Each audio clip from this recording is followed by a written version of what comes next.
خوش آمدید میرے پیارے طلاب۔ آج کا جو ہمارا موضوع ہے وہ ہے قصیدہ۔ چونکہ مرزا محمد رفیع سودا کے 2 قصیدے، ایک قصیدہ 10ویں جماعت کے نصاب میں شامل ہے اور اسی طرح دوسرا قصیدہ انہی کا 12ویں جماعت کے نصاب میں شامل ہے۔ ان قصائد کو پڑھنے سے پہلے ہم قصیدہ کی تعریف اور اس کی ابتدا پر بات کریں گے۔ مائی ڈیئر اسٹوڈنٹس، قصیدہ عربی زبان کے لفظ قصد سے نکلا ہے، جس کے معنی ارادہ کرنے کے ہیں۔ گویا قصیدے میں شاعر کسی خاص موضوع پر اظہار خیال کرنے کا قصد یعنی ارادہ کرتا ہے۔ اس کے دوسرے معنی گاڑھا یا غلیظ مغز کے ہیں۔ تو اس کو ہم اس طرح سمجھ سکتے ہیں کہ قصیدہ اپنے موضوعات و مفاہیم کے اعتبار سے دیگر اسطاف شعر کے مقابلے میں وہی نمایاں اور امتیازی حیثیت رکھتا ہے جو انسانی جسم و اعضاء میں مغز کو حاصل ہوتے ہیں۔ مائی ڈیئر اسٹوڈنٹس، اب ہم اس کو اس طرح بھی سمجھ سکتے ہیں کہ جو حیثیت انسانی جسم و اعضاء میں مغز کو حاصل ہے، وہی حیثیت قصیدے کو شاعری اصناف میں حاصل ہے۔ تو اسی طرح اصطلاحی اعتبار سے قصیدہ کسے کہتے ہیں؟ قصیدہ اس صنف کو کہتے ہیں جس میں کسی کی تعریف یا ہجو کی جائے۔ مدحیہ قصیدہ میں کسی شخصیت یا من پسند اشیاء یا بادشاہ، امیر، رئیس، بزرگ یا اپنے گاؤں یا اپنے ملک وغیرہ کی تعریف کی جاتی ہے مدحیہ قصیدہ میں۔ اس صنف سخت میں نہ صرف کسی خاص موضوع پر بحث کی جاتی ہے بلکہ قصیدہ گو شعراء مختلف موضوعات پر اظہار خیال کرتے ہیں۔ اسی طرح مائی ڈیئر اسٹوڈنٹس، موضوع مطلع یا مضمون اصلی کے اعتبار سے قصیدہ کی چند اہم اقسام ہیں، جیسا کہ آپ سکرین پر دیکھ رہے ہیں: بہاریہ، خزانیہ، عشقیہ، ہجویہ، مدحیہ، داستانیہ، جہاں آشو وغیرہ۔ یہ قصیدے کے اقسام ہیں، لیکن ترکیب و ساخت کی روح سے قصیدہ کی 2 بڑی قسمیں ہیں۔ ایک کو ہم کہتے ہیں تمہیدیہ قصیدہ اور دوسرے کو ہم کہتے ہیں خطابیہ قصیدہ۔ تمہیدیہ قصیدہ اس قصیدے کو کہتے ہیں جس میں شعراء مدح یا ذم کے ذکر سے پہلے مناسب تمہید باندھتے ہیں۔ مائی ڈیئر اسٹوڈنٹس، تمہیدیہ قصیدہ یعنی کہ قصیدے کی شروعات جو ہوتی ہے، تمہیدیہ قصیدہ اس قصیدے کو کہتے ہیں جس میں شعراء مدح یا ذم کے ذکر سے پہلے مناسب تمہید باندھتے ہیں۔ خطابیہ قصیدہ اس قصیدے کو کہتے ہیں جس میں شاعر مدح یا ذم کے ذکر سے پہلے تمہید نہ باندھے بلکہ مطلع ہی میں ممدوح سے خطاب شروع کر دیا جائے۔ گویا کہ جو خطابیہ قصیدہ ہوتا ہے اس میں پہلے جو اشعار ہوتے ہیں اس میں تعریف یا مدح کا ذکر نہیں ہوتا ہے، اس میں تمہید نہیں ہوتی ہے، بلکہ شروع سے ہی مطلع سے ہی جس کے بارے میں قصیدہ لکھا جاتا ہے اس کو خطاب کیا جاتا ہے۔ گویا کہ تمہیدیہ قصیدہ اور خطابیہ قصیدہ میں یہ فرق ہے کہ تمہیدیہ قصیدہ میں ہم جس شخصیت کے بارے میں قصیدہ لکھ رہے ہیں تو پہلے چند اشعار میں ہم اس کی تمہید باندھتے ہیں۔ شروعات کرنے کے لیے ہم چند اشعار لکھتے ہیں جس میں مدح ہوتی ہے، جس میں اس شخص کی تعریف ہوتی ہے۔ اس کے برخلاف خطابیہ قصیدہ میں ہم شروع کے اشعار تعریف کے تناظر میں نہیں لکھتے ہیں بلکہ سیدھے ہم مطلع سے ہی جس شخصیت کے بارے میں ہم قصیدہ لکھتے ہیں اس کے بارے میں خطاب شروع کرتے ہیں، تو اسے خطابیہ قصیدہ کہتے ہیں۔ اسی طرح قصیدہ کے اجزاء ترکیبی: نمبر 1، تمہید۔ لغت میں فرش بچھانے کو تمہید کہتے ہیں۔ اس سے مراد ہے کسی چیز کی ابتدا اور تعارف۔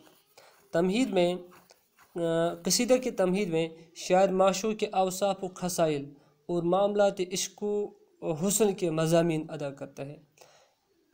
مائی ڈیئر اسٹوڈنٹس، اس تمہید کو تشبیب بھی کہتے ہیں، اس میں مضامین کی کوئی قید نہیں ہوتی ہے۔ اسی طرح گریز، اس سے مراد ہے متکلم کا ایک مطلب سے دوسرے مطلب کی جانب انتقال کرنا، منتقل ہونا۔ اصطلاح میں اس شعر کو کہتے ہیں جہاں سے شاعر تمہید ختم کر کے مدح یا اپنے اصلی مقصد کی طرف رجوع کرتا ہے۔ وہی کہ مائی ڈیئر اسٹوڈنٹس، تمہید کے بعد اوصاف، جس میں شاعر معشوق کے اوصاف جن اشعار میں شاید معشوق کے جن اوصاف و خصائل کے بارے میں بات کرتا ہے یا معاملات عشق کے بارے میں بات کرتا ہے، جو ہی وہ اشعار ختم ہوتے ہیں تو اس کے بعد والے جو اشعار ہوتے ہیں شروع کے، تو وہاں سے گریز شروع ہوتا ہے، یعنی تمہید ختم کر کے مدح یا اپنے اصلی موضوع کی طرف رجوع کرتا ہے شاعر، اس سے ہم گریز کہتے ہیں۔ گریز دراصل تشبیب اور مدح کے درمیان کی کڑی ہے اور دونوں کو آپس میں ملاتی ہے۔ اسی طرح اس کا ایک اور جز ہے جسے مدح کہتے ہیں، یہ وہ خاص حصہ ہے جس پر قصیدے کی بنیاد ہوتی ہے۔ اس میں شاعر عام طور پر مبالغہ آرائی سے کام لیتا ہے، یعنی جس شخصیت کی وہ تعریف کرتا ہے وہاں سے یہ مبالغہ سے کام لیتا ہے، اس کو بڑھا چڑھا کر بیان کرتا ہے، کیونکہ قصیدہ نگار کا ایک بڑا مقصد یہ ہوتا ہے کہ جس شخصیت کے بارے میں یہ قصیدہ لکھا جا رہا ہے اس کی زیادہ سے زیادہ تعریف کی جائے، تاکہ اس قصیدے کو سن کر یا پڑھ کر وہ بہت زیادہ خوش ہو جائے اور بدلے میں مجھے انعام ملے۔ تو اسی طرح یہ جو مدح ہوتا ہے، یہاں پر شاعر اپنے معشوق کو بڑھا چڑھا کر مبالغہ آرائی سے کام لیتا ہے۔ مدح میں ان صفات کا ذکر ہوتا ہے جو ممدوح کو دیگر اشخاص سے ممتاز کرتی ہے۔ اسی طرح مدح کے بعد شاعر اشاروں اور کنایوں سے کام لیتا ہوا ممدوح سے معاوضہ و انعام چاہتا ہے، یعنی اب جس کی تعریف اس نے کی ہے اب اس کے بدلے میں وہ کچھ چاہتا ہے، وہاں کیسے کیا چاہتا ہے، وہ ہم سے وہ معاوضہ چاہتا ہے، انعام چاہتا ہے۔ تو ان اشعار سے ظاہر مدح،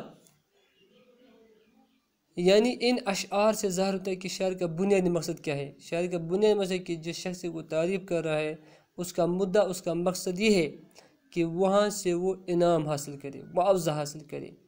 تو قصیدے کے جن اشعار میں شاعر معاوضہ چاہتا ہے، انعام چاہتا ہے اپنے معشوق سے، تو اس سے ہم مدعا کہتے ہیں، جس سے وہ طویل قصیدے کی تحریر عمل میں لاتا ہے۔ اس کے بعد دعا، شاعر اپنے دل کا مطلب ادا کر چکنے پر ممدوح کے لیے خدا کے حضور میں کچھ نیک دعائیں کرے۔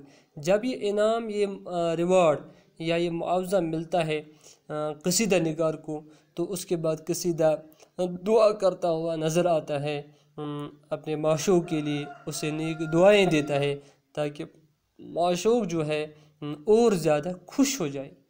اس کے بعد زبان، قصیدے کی زبان شاندار ہوتی ہے کیونکہ اس میں جو شوکت الفاظ یا ترکیبوں کی بلند آہنگی یا زور بیان یا تشبیہات و استعارات اور علمیت ہونا ضروری ہے۔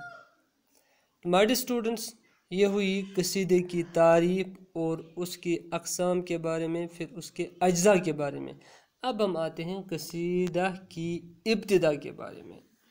تو مائی ڈیئر اسٹوڈنٹس، جو قصیدہ اپنی اصل کے اعتبار سے عربی کی شرح آفا صنف سخن ہے۔ اردو میں اس کے اولین نمونے دکن میں 16ویں صدی سے ملنے لگتے ہیں۔ قلی قطب شاہ، جو اب سکرین پر دیکھیں، قلی قطب شاہ نے اردو میں قصیدہ نگاری کی بنیاد ڈالی۔ انہوں نے قصیدہ کو ممتاز صنف سخن کی حیثیت سے اپنایا اور مبالغہ آمیز مدح سرائے کا آلہ نہیں بنایا۔ ان کے دو مشہور قصیدے، نمبر 1 باغ محمد شاہی اور دوسرا ہے بسنت، ان کے شہرت یافتہ قصائد مانے جاتے ہیں۔ اس کے بعد ہم آتے ہیں قطب شاہی دور کی طرف۔ قطب شاہی دور کے شعراء میں گواسی، جو آپ سکرین پر دیکھ رہے ہیں، گواسی کا نام قابل ذکر ہے، جنہوں نے باقاعدہ درباری قصائد لکھے۔ ان کے یہاں قصیدہ نگاری کا فطری مزاج پایا جاتا ہے، اور یہ قصیدے زور بیان کا بہترین نمونہ ہیں۔ ان کا جو کلیات ہے اس میں ان کے 35 قصیدے ہمیں ملتے ہیں گواسی کے۔ اس کے بعد ہم گولکنڈا اور بیجاپور کی طرف آتے ہیں۔ گولکنڈا اور بیجاپور کے سلاطین شعر و ادب سے فطری دلچسپی رکھتے تھے، یہی وجہ ہے کہ اس دور میں شاعری نے خاص ترقی حاصل کی۔ بیجاپور کے علی عادل شاہ نے شعر گوئی میں اچھی شہرت پائی۔ ان کے 6 قصیدے ملتے ہیں جن میں 4 مذہبی اور 2 وصفیہ ہیں۔ اسی دور میں نصرتی نے، اسکرین پر آپ دیکھنے والے اسٹوڈنٹس، اسی دور میں نصرتی نے قصیدہ گوئی پر طبع آزمائی کی۔ وہ پہلے شاعر ہیں جنہوں نے صنف قصیدہ کو صحیح طور سے برتا، اور کل 12 قصیدے انہوں نے بھی لکھے۔ انہوں نے اپنے اکثر قصائد میں زمانے کے سیاسی حالات پر روشنی ڈالی ہے۔ قلعہ پنالہ ماڈل اسٹوڈنٹس، اس سلسلے میں ان کا مشہور قصیدہ تو اسی طرح ماڈل اسٹوڈنٹس، اردو کے سب سے مشہور قصیدہ لکھنے والے مرزا محمد رفیع سودا دہلوی ہیں۔ انہوں نے قصیدے بکثرت لکھے ہیں جن میں حمد و نعت، مدح، ہجو، شعر آشوب سبھی کچھ ہے۔ زور بیان، شوکت الفاظ، مضمون آفرینی اور واقعہ نگاری، دلچسپ گریز اور جوش بدرجہ احسن موجود ہے۔ اس کے بعد سودا کے بعد مصحفی اور انشا نے بھی قصیدے لکھے، مگر سودا کے قصائد پر کوئی اضافہ نہیں کیا۔ اس کے بعد ذوق، شیخ محمد ابراہیم ذوق کے قصائد بھی شاندار اور مکمل ہیں، لیکن کسی قدر واقعہ نگاری کی کمی ہے۔ اس کے بعد مومن اور غالب نے بھی قصیدے لکھے ہیں۔ غالب نے قصیدے کو نئے انداز میں ظرافت کی چاشنی سے نہایت دلچسپ بنا دیا۔ ماڈل اسٹوڈنٹس، 20ویں صدی میں قصیدہ گوئی کا رواج تقریباً ختم ہو گیا۔ بعض شعراء مثلاً عزیز لکھنوی، نجم اکبر آبادی نے ائمہ کرام کی شان میں قصائد لکھے ہیں، لیکن ان میں قصیدے کی خوبیاں کم اور عقیدت مندی کی شان زیادہ ہے۔ عزیز لکھنوی کے بعض قصائد طویل اور پرشکوہ ہیں، اور جدت ترازی یعنی نیا پن ان کا ترے امتیاز ہے۔ ماڈل اسٹوڈنٹس، یہ ہم نے تھوڑی سی بات کی قصیدہ پر، تو آنے والے ویڈیوز میں یا آنے والے لیکچرز میں ہم جو قصیدہ 10ویں جماعت کے نصاب میں شامل ہے اور 12ویں جماعت کے نصاب میں شامل ہے، ان پر بات کریں گے انشاءاللہ تعالی۔ جب تک کے لیے اللہ حافظ۔